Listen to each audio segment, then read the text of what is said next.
Best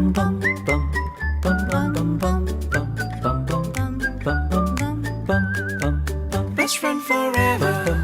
Best friend forever. Best friend forever.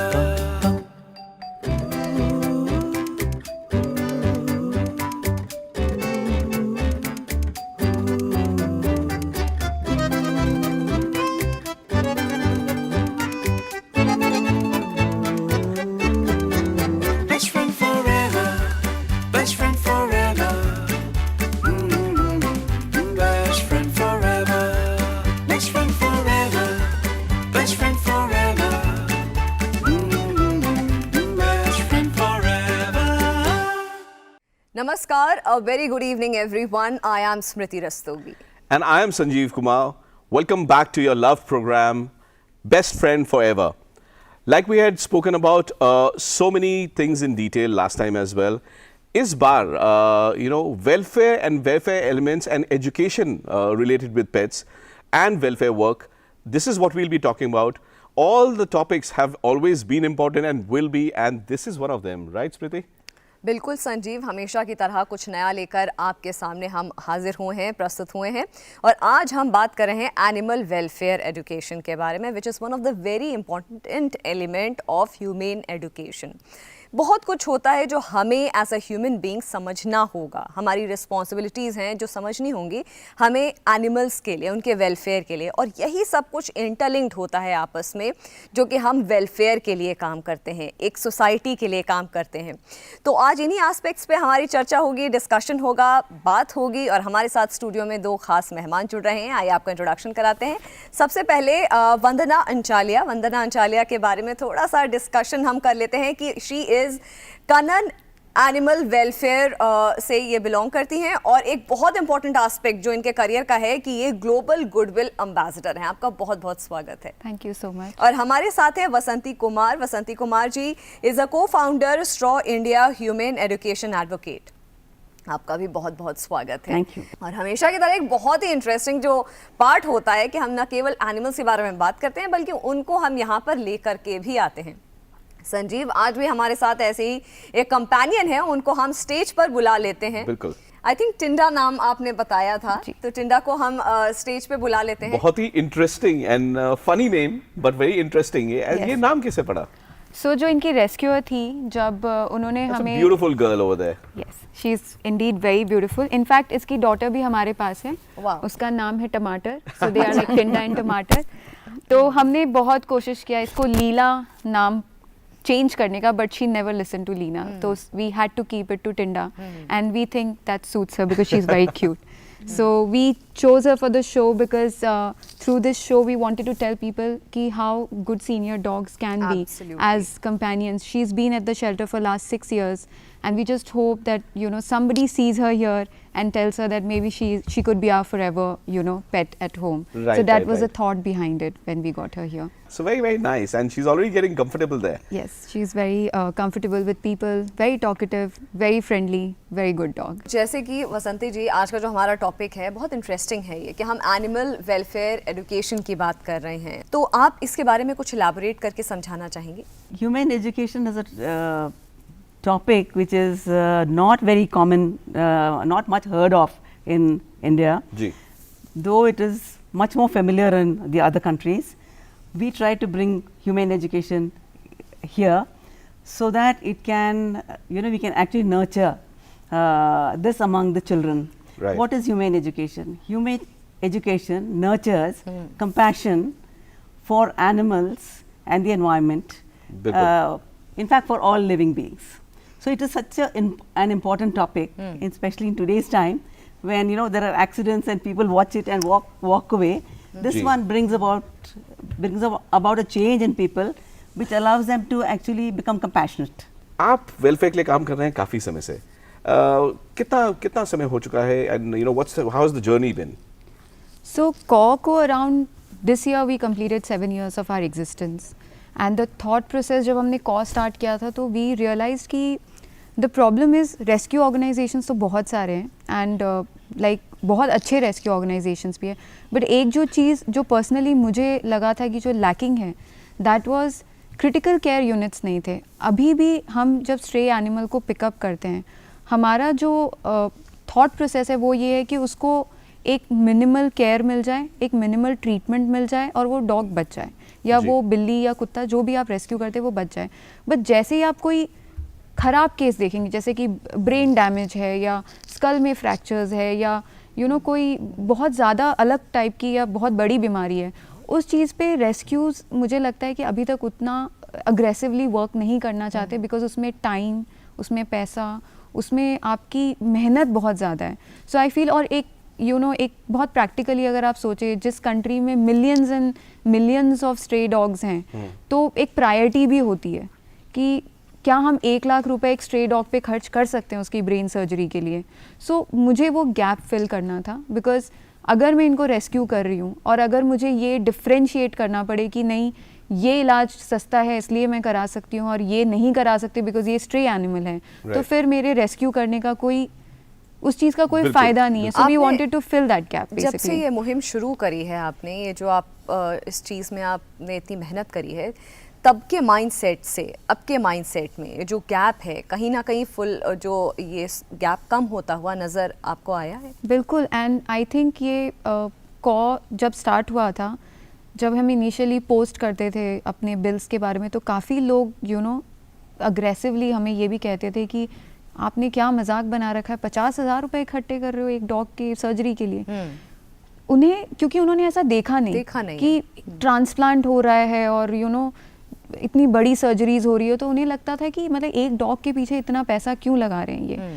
But I think जब हमारे वो miracle cases होने शुरू हो गए जहाँ पे डॉग्स रिकवर हुए, फिर वो US कनाडा रीहोम हुए, तो एक लोगों का माइंडसेट चेंज हुआ, and that mindset is what we wanted to change, कि नो मैटर वो चाहे मेरे घर की डॉग हो, चाहे वो मेरी शेल्टर की डॉग टिंडा हो, उसको उतना ही हक है फेयर ट्रीटमेंट का, उसको उतना ही हक है चाहे कितने भी पैसे लगें। She deserves the treatment that a normal dog और my pet dog deserves, and we have filled that gap.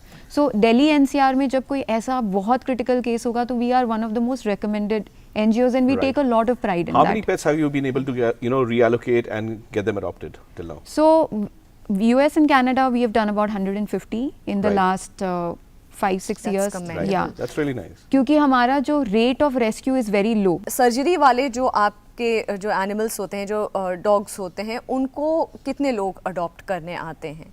सो यही एक बहुत खूबसूरती है ओवरसीज अडॉप्शन की।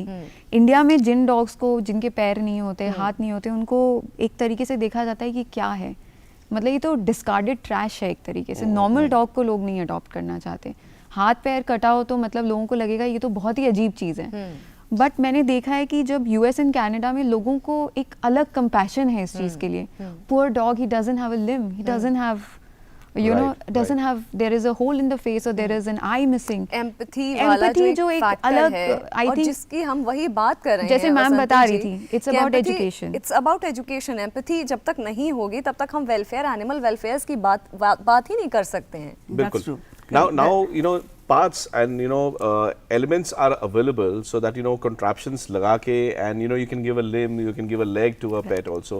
And you would have been working on this aspect as well, or related elements? What we do is sowing seeds of compassion in little children. Right. So we work with school children mostly, and with college students, and we sow the seed of compassion in them. Right. Because it so happens that at many times at homes it's not really done. My parents are trying to be very careful with their children. जी. यहाँ मत जाओ, वहाँ मत जाओ, कुत्ता काटेगा. बिल्कुल, बहुत सही बोल रहे Black हैं cat passing the way, things of that kind go on. जी. So children are a little afraid. So we trying to remove that kind of a situation. Try to tell them that you can make friends with the animals, with dogs, particularly because they are all around us. With cat, it doesn't matter if a cat crosses your path.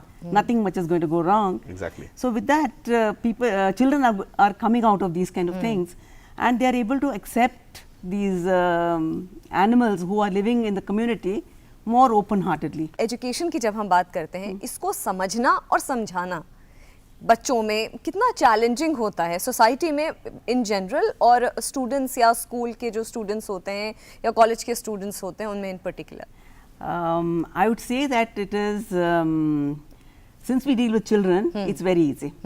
Because children, born with compassion, I would say, almost, because they are when they're born, there's a lot of compassion that is given to them, by their parents, their caregivers, and so with that they already have it, and then they love animals. That's why you would have seen many parents taking their children out to the parks, and they will say, this is a doggy, or this is, say Baba Bolo, and things like that. So the children are automatically attracted to them, but it is the older people, their family members, who kind of keep them a little bit at the back. So it's very easy to, actually when you teach children, and they are like, another thing, they are like a sponge, they absorb everything. They are a plain slate, you can write anything good on them, because the world becomes what you teach actually. So, you teach them that it's okay, be friendly with the animals, be kind to them. मैं वही बोलना चाह रहा था कि जैसा आपने बोला कि it's the older lot. Should we also work on this aspect of educating the adults around us? It has a ripple effect, a multiplier effect, because the child goes back, talks to his parents, let's say 2 parents, okay? Then he goes and talks to his sibling, let's say 1 sibling, and then that's 3 people. Then he goes and talks to, let's say, 2 friends, so there are 5. So teaching 1 child has actually, you have been able to spread the message of kindness, compassion, empathy to 5 people. So when you teach a classroom of about 50 kids, you have actually touched upon the hearts of about 300 kids. एक वक्त आ गया है कि एक बहुत interesting जो हमारा segment होता है, उसमें हम आज जो चीज़ कवर कर रहे हैं, जो आज आपके सामने लेकर के आ रहे हैं, बसंती जी का स्ट्रॉ फाउंडेशन बहुत सराहनीय काम कर रहा है एनिमल जो वेलफेयर एजुकेशन को लेकर के। तो एक छोटा सा, एक बहुत इंटरेस्टिंग, बहुत ही लाइवली पैकेज हमारी टीम ने क्रिएट किया है, आइए नज़र डालते हैं। एजुकेशन एक बहुत ही ज़्यादा पावरफुल टूल होता है, टीचर्स के हाथ में भी, बच्चों के हाथ में भी, और पेरेंट्स के हाथ में भी। और एनिमल वेलफेयर एक बहुत ही इम्पॉर्टेंट टॉपिक है, तो हम जब इसको इंक्लूड करते हैं थ्रू एक्सपीरियंशियल एक्टिविटीज़, जिसमें बच्चे नॉट जस्ट सोच रहे होते पर कर भी रहे होते हैं।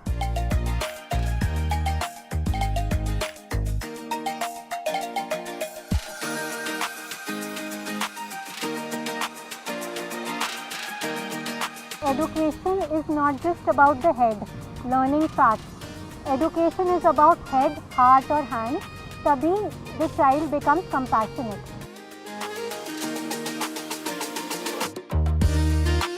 तो जब हम बच्चों को दिखाते हैं कि हाँ, ये क्रीचर्स जो भी है, ये नेचर जो है, वो भी लिविंग चीज़ है उन्हीं के जैसे, और हम एक साथ रहते हैं, तभी हम उसके लिए कुछ कर पाएंगे, तभी हम कंपैशनेट हो पाएंगे। हम स्टोरीज़ का प्रयोग करते हैं, हम आर्ट्स का यूज़ करते हैं, ताकि हैंड्स ऑन तरीके से बच्चे सोच सकें और कर सकें। आज ये जो कहानी है, ये 2 छोटे छोटे पक्षियों की है। एक भूरे रंग की पक्षी थी और एक सफ़ेद रंग की पक्षी थी।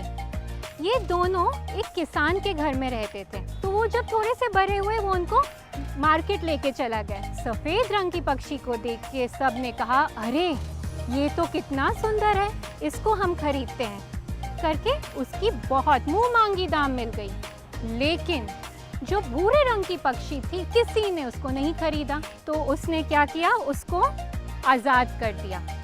आज़ाद करके ये पक्षी इधर उधर भटकता रहा।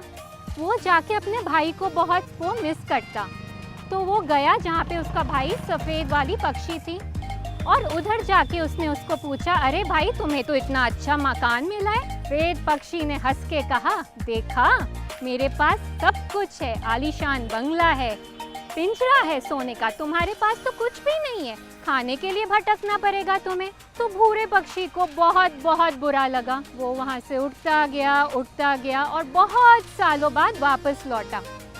वापस लौटने के बाद उसने सफ़ेद पक्षी से पूछा कि अरे, तुम्हारा कैसा चल रहा है? उसने कहा, देखो, मेरे पास तो अभी भी वो पिंजरा है, लेकिन तुमसे ज़्यादा खुश मैं हूँ, क्योंकि मेरे पास उड़ने के लिए खुला आसमान है। मैं यहाँ वहाँ जाके नए नए मैंने दोस्त बनाए। जब हम स्टोरीज उनको सुनाते हैं, हम ऑल्सो एक पॉजिटिव टोन रखते हैं, ताकि बच्चे एक प्रॉब्लम सॉल्विंग अप्रोच रख सकें। तो आप मुझे बताओ, आपने इस कहानी से क्या सीखा? चिड़ियों का पंख इसीलिए तो मिलता है कि हम उड़ सकें, खुली आसमान में कहीं भी जा सकें, और पिंजरे में रहने से तो हम मतलब कुछ भी नहीं देख पाते हैं, जैसे किसी का वो गुलाम बन जाता है, ऐसा हो जाता है। एनिमल क्रूएल्टी को उनको अवेयर कराना एक बहुत ज़रूरी चीज़ है, जो हम उनको स्टोरीज़ के माध्यम से कराते हैं। पिंजरे में अपना घोंसला बना सकती हैं क्या पक्षियाँ?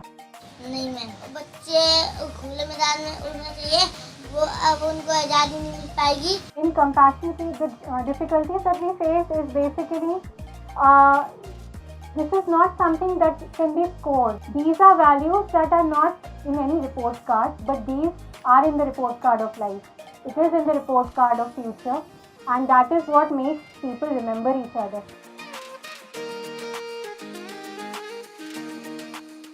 इंसानों को एनिमल डॉक्टर बन के इन जानवरों को हम एक पहली बात तो सबसे बड़ी मदद कर सकते हैं कि इन्हें बीमारियों से या बहुत सारी इन्हें बीमारियां होती है, चोट लग जाती है, तो हम इंसान वहाँ पर इनके बहुत ज़्यादा हेल्प करके बचा सकते हैं। मैं एनिमल्स की डॉक्टर बनना चाहती हूँ।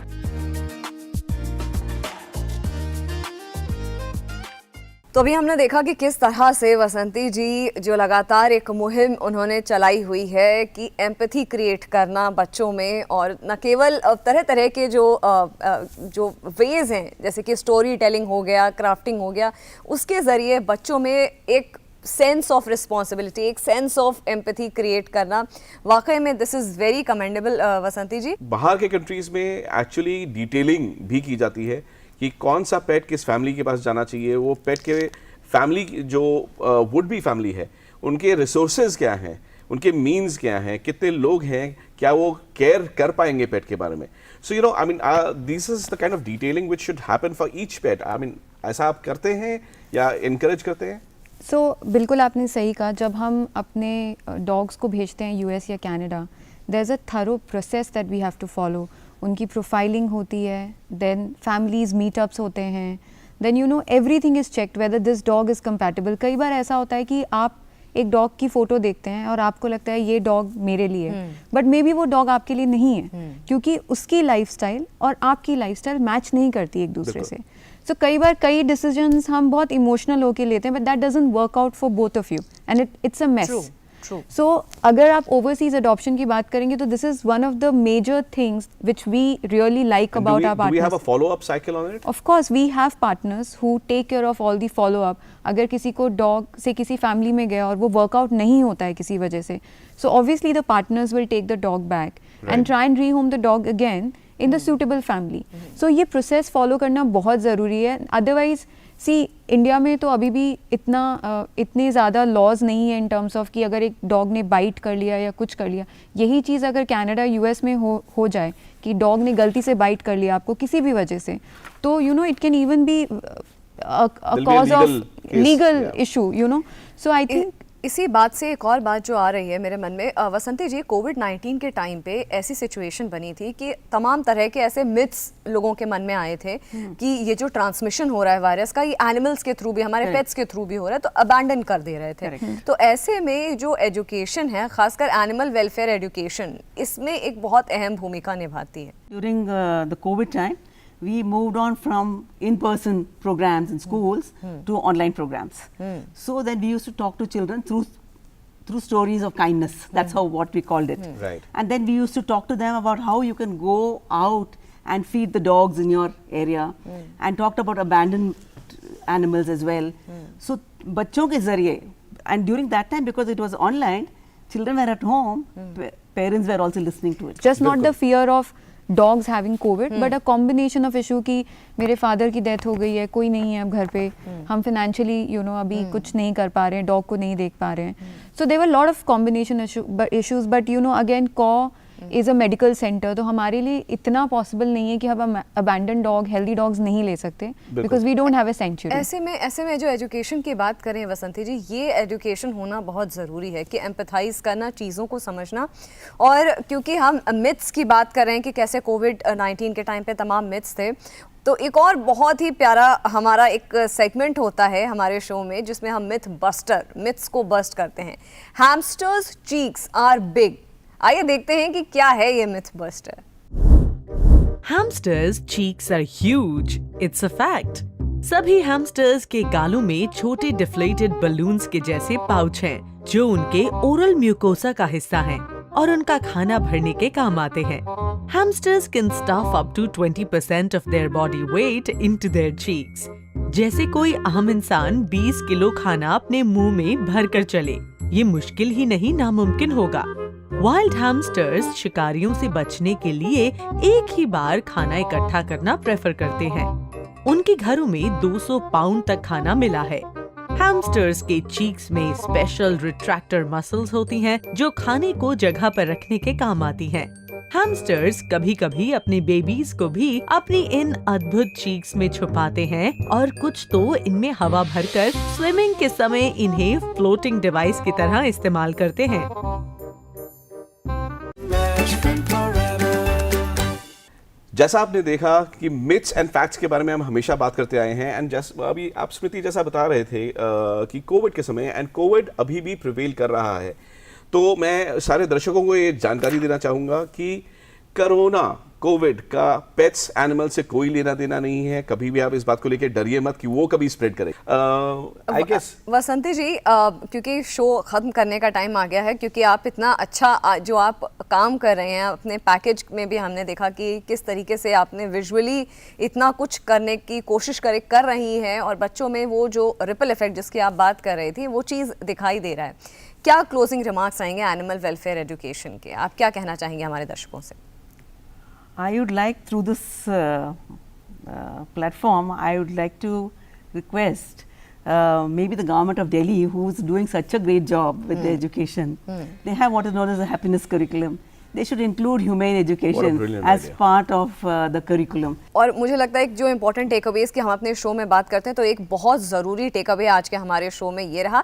फिलहाल नज़र डालते हैं कि best pet of the week इस सप्ताह कौन रहा।